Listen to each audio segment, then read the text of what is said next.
Hello, beautiful people. How are we all doing today? Welcome back to the RR Show.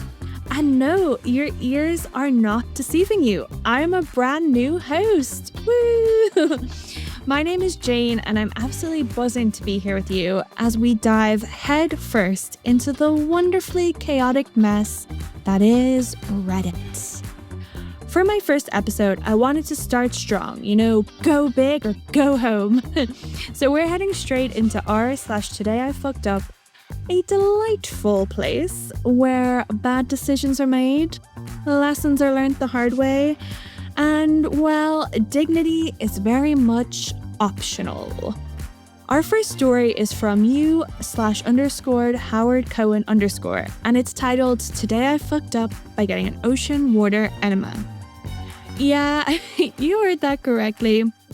I don't know if it's appropriate to say let's dive right in with this one. So let's just get started.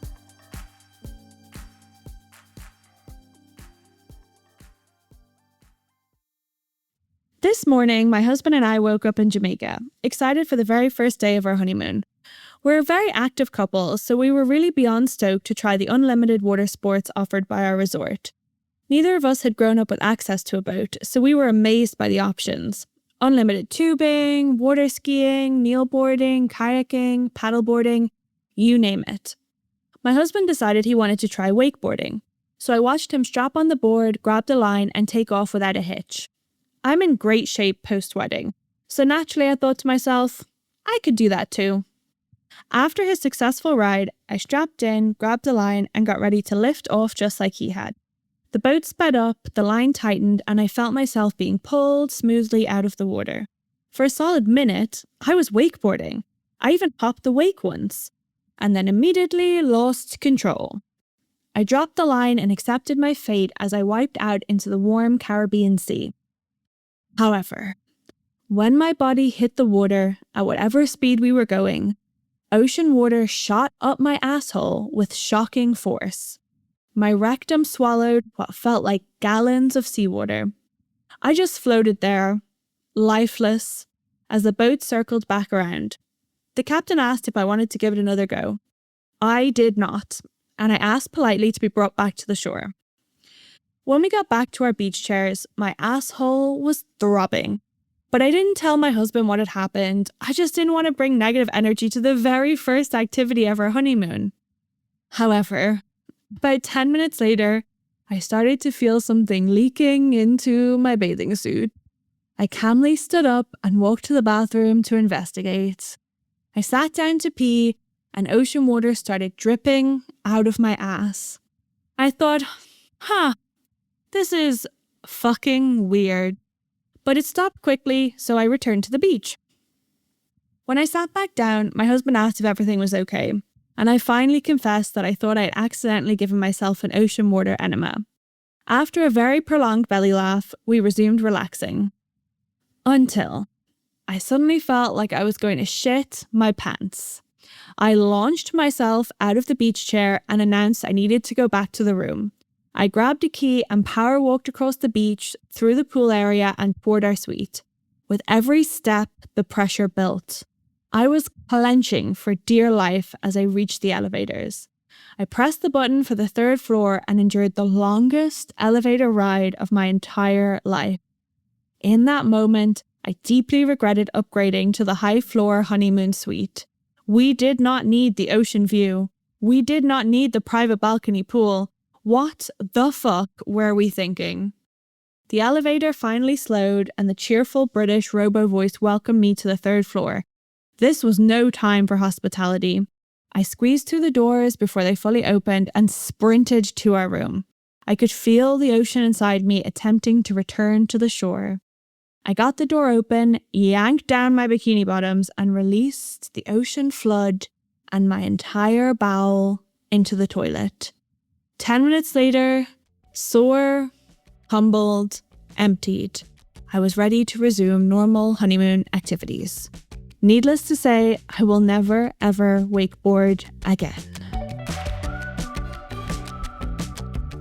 Yeah, I think that's enough to make anyone rethink giving wakeboarding a try. Our next story is from Sumi HS, and it's called Today I Fucked Up by Letting My Dog Eat a Bag of Edibles.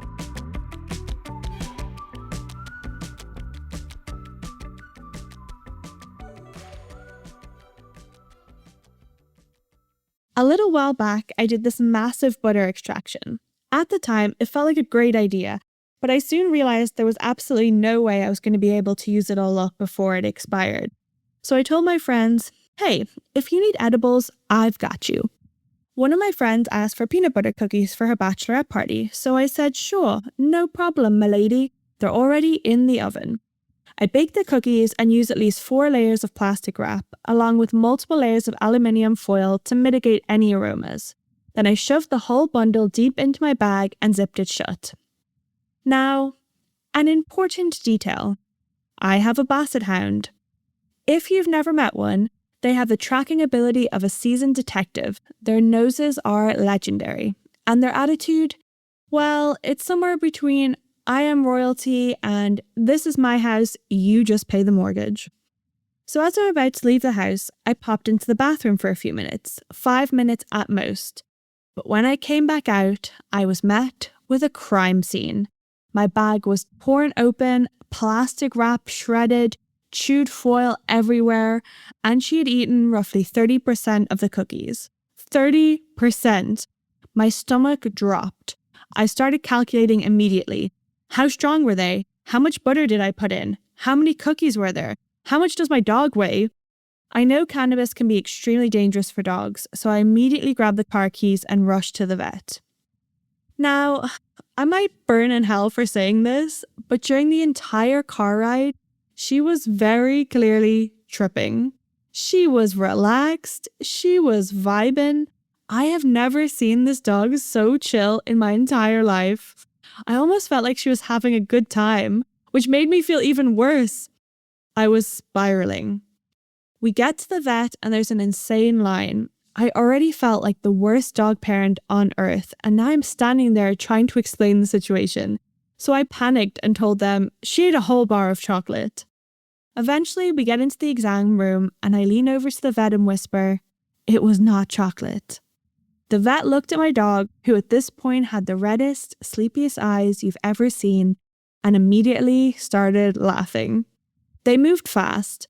While I sat there feeling equal parts terrified and guilty, they put her on an IV, gave her medication, and monitored her heart rate and temperature. After about 2 hours, the vet came back and told me she was going to be fine.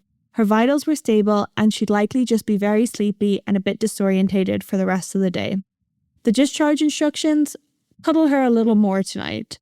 And believe me, I did. She's completely fine now, back to her normal, stubborn, opinionated self. As funny as parts of the story are now, I was genuinely terrified. I would never want to risk her health like that again. Lesson very much learned. If you have a scent-driven dog, there is no such thing as sealed well enough. If it smells like food, it is food, and it belongs to them. That is definitely a very important lesson to learn, but I am very, very glad that the doggo is doing well now. Our next story is from proper_passion 7388, and they also bring us an important lesson. This one is around bringing large quantities of liquid into crowded spaces. It's titled Today I Fucked Up by Bringing My Lemonade to Class. Before we jump into it, let's take a quick ad break.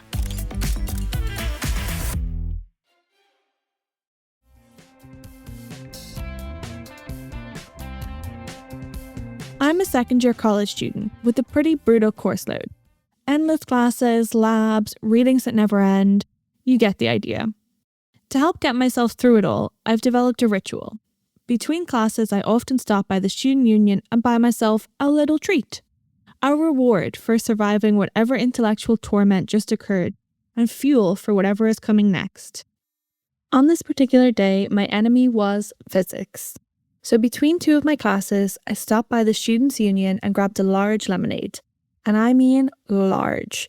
I chugged about half of it immediately to quench my thirst and to fortify myself for the upcoming battle.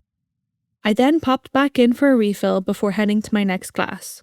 So in I walk with my full, large lemonade in hand, ready to be lulled to sleep by electromagnetic fields. Now, some important things to know. I sit at the very back of the lecture hall.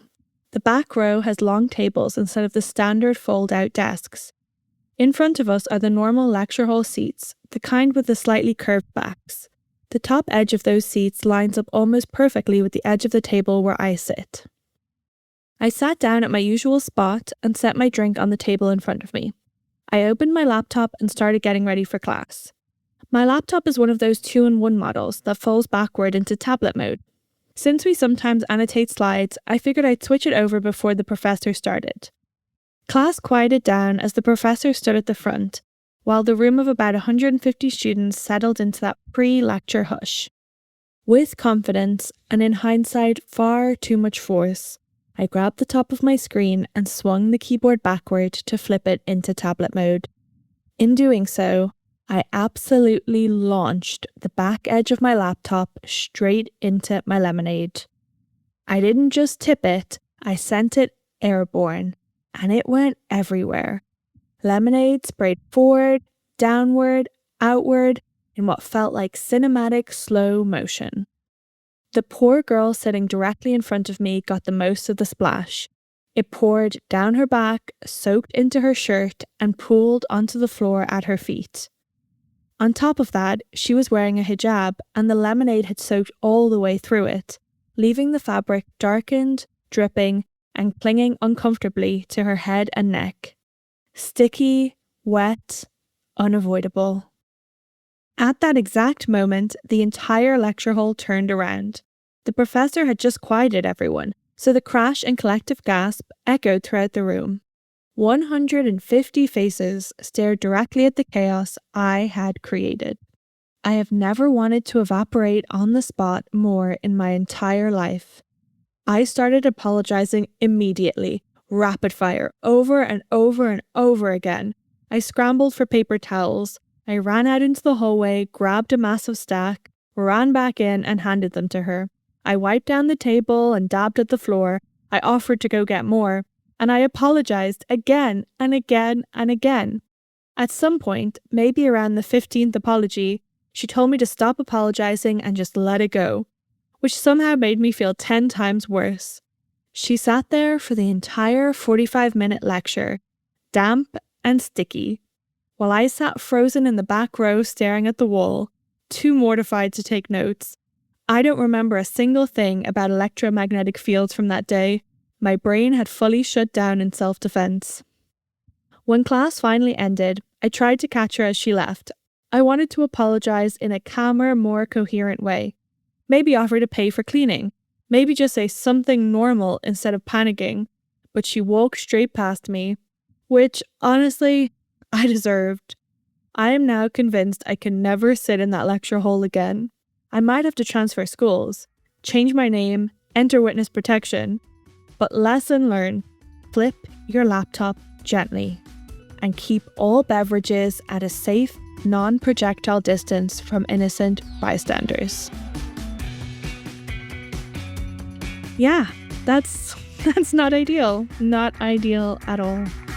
Our next story is also not an ideal situation to find oneself in, and it is brought to us by independent_handle_. And it's called Today I Fucked Up.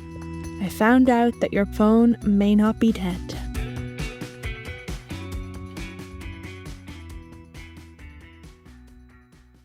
So I messed up. Now, not the kind of screw up that would make me update my resume immediately, but definitely enough to make my stomach drop for a solid 5 seconds. Yesterday, while I was traveling between job sites, I had to join a meeting with the important bosses. Since I couldn't get back to the office in time, I joined remotely on my work phone. Okay, it's not ideal, but it would have to do. I had my earpiece in and was listening while driving to my next stop. About 10 minutes into the meeting, my boss says, "Can you please jump on your laptop as soon as possible?" Not really what you want to hear, but fine. I was just pulling into my destination anyway. I figured I'd park, grab my laptop, log in properly, and look like a competent professional. Now, something you need to understand about my phone. We have some trust issues. Doesn't always fully charge. Sometimes it charges painfully slow. When it gets to around 5% battery, it will aggressively dim the screen, so much so that I can't see a thing. And more than once, despite claiming to have some life left in it, it has suddenly died on me. Anyway, I park and start setting up my laptop, all while I'm still listening through my headphones. I'm pretty sure I'm on mute. I usually check. I set my phone down as I'm pulling my laptop out of my bag, and then I see it. The screen flashes to the provider logo, with that "I'm shutting down now" glow, and then goes dark. Based on past experience, that means it's done. Dead. Alone in my car, staring at what I assume is a fully deceased phone, I react with calm professionalism. I yell, at full volume, "Fuck, my phone died." And then I move on. I power up my laptop and log into the meeting, but by the time I get in, the conference room is empty. They'd walked out and forgotten to end the call. I'm a little bit annoyed, but it's fine. No big deal. I assume I dropped off when my phone died. End of story. Except it wasn't. Today I had an in-person meeting with my direct supervisor, and I casually mentioned that my phone had died yesterday while I was trying to switch over to my laptop. Before I can explain any further, she smiles and said, "Oh yeah, I know. We all heard you yell, 'Fuck, my phone died,' about a minute before your icon dropped off the meeting." Cue internal panic. Apparently, while my phone screen was glowing with its shutdown logo, it was very much still connected to the call, broadcasting my frustration directly into a room full of upper management with crystal clear audio. According to my supervisor, the room just broke out into laughter. She said no one was offended or upset, they just thought it was funny. She finished telling me this, grinned, and moved on like it was nothing.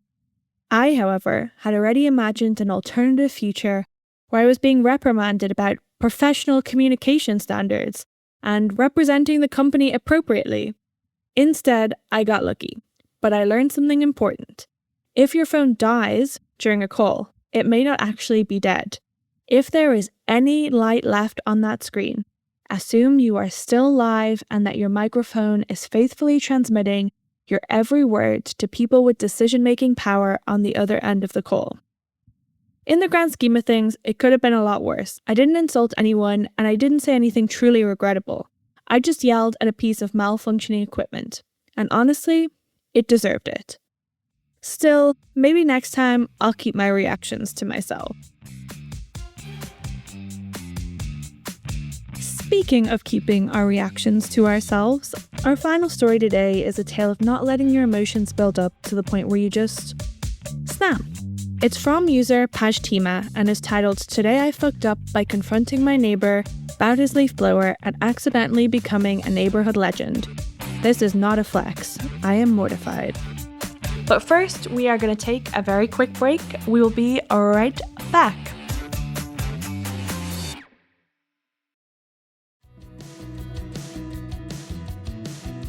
So this happened earlier today, and I'm telling you right now, I am really not okay. Like physically, I'm here. Emotionally, that is questionable.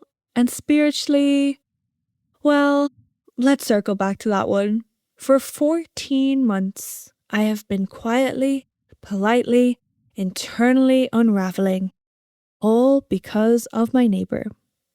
Let's call him Dave. Because, well, that is his real name and I am done protecting him.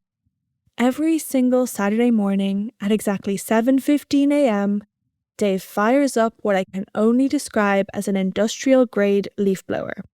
Now, this is not your average suburban tool. Oh no. This thing sounds like a commercial aircraft is attempting to take off directly from his driveway. I have a 4-month-old baby. I work night shifts at the hospital. Sleep is not a lifestyle for me. It's a rumor. A whisper of a rumor. On a good week, I am operating on what could generously be described as 11 minutes of rest and a prayer. But I kept telling myself, be the bigger person. Be neighborly. Community matters. These are the things that swirl around your head at 7:15 in the morning, while you're staring at the ceiling, wondering if your soul can quietly exit your body without making a scene. And then it happened. This morning, well, something in me just snapped. No dramatic build-up, no heroic music, just snap. I got out of bed, put on my bathrobe, and walked out of the front door. Behind me, I could hear my wife saying, "Honey, don't, just leave it." But I cannot emphasize this enough. I did not leave it. I walked over to Dave's driveway. Now, Dave is a large man. Dave is also wearing full-on noise-cancelling earmuffs while operating a machine designed to destroy silence everywhere. So he doesn't see me. And I just stand there, in my bathrobe, trying to get his attention for a full 45 seconds, while he methodically blows the same 3 leaves from one side of the driveway to the other side like he's in a high-stakes leaf relocation program. Finally, he notices me and turns off the machine. He takes off the earmuffs and looks at me. And before I can say a single word, before I can even begin the speech I've apparently been drafting in my subconscious for over a year, he goes, "Oh hey, you must be the husband. Your wife brings the best cookies to the block association. Good woman." At this point, I black out. I don't fully remember what I said next. I have flashes. There was something about the Geneva Convention. I also gestured towards the leaf blower like I was presenting Exhibit A in a courtroom drama, and I accused him of engaging in what I called acoustic warfare. At some point, and I cannot stress how much this haunts me, I used the word habituation. In a sentence, out loud, to another adult. By now, other neighbours had started coming outside. This was no longer a private matter. Oh no, this had become a community event. And then, as if things weren't bad enough, one of them starts slow clapping. Slow clapping. I wanted to dissolve. But here's the twist. Dave apologizes. Immediately. Says he had no idea anyone could hear it. Mentions his wife has also been on his case about it. He shakes my hand and tells me I have real guts. I was wearing a bathrobe and yelling about international law. I go back inside. My wife is crying laughing. She had been watching the entire thing from the window. Apparently, at one point, I pointed directly at the sun as part of my argument. No one knows why, including me. And now, well, it's been 4 hours. The leaf blower has not gone off. The baby is asleep. Peace has been restored. I should feel victorious. I should feel like I stood up for myself, for my family, for quiet mornings everywhere. Instead, I am lying here, replaying the moment I said habituation, like it's going to be entered into evidence against me someday. So yeah, that's where I'm at. Conflict resolved. Dignity, well, that's pending.